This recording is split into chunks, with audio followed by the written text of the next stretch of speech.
এই জায়গার মধ্যে আদা, রসুন, হলুদ, মরিচ, ধনিয়া, জিরা, তারপরে নুন প্যাকেটটা দিয়ে দিচ্ছি মশলা। আর এক জায়গায় হলো চেওয়া মাছ, তো এই জায়গায় টমেটো দিয়ে দিই। টমেটো দিয়ে আজকে গুণা করি। লগে আরও একটা জিনিস দিও, যেটা একটু আগে যাই দোকানটা লই আইছি। তো আজকে যে মাছ যে আমি রাঁধি, মাছটা একটু নরম নরম। মাছটা আমার কাছে ভালো লাগে না নরম মাছ।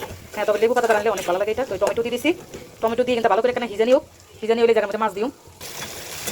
টমেটো কিন্তু অনেকটা গলি গেছে, মাছ দিয়ে দিও জায়গার মধ্যে। মাছটা কিন্তু একটু হালকা নরম নরম, এই কারণেই আজকে এটার মধ্যে ডিম লেবু হাতা আমি তো অন্তরে লইছি। বেড়াতে কইছি ভাই আর লেবু হাতা দেন, তো বেড়া আরে লেবু হাতা পানে লই যান, আপনি যা লাগে লই যান। আর লেবু লগে লগে হাতাও খায় অনেক সময়। তো সব লেবু তো নাই, কিছু কিছু লেবুতে আসছিল আর কি। এটার মধ্যে লেবু হাতা দিদি।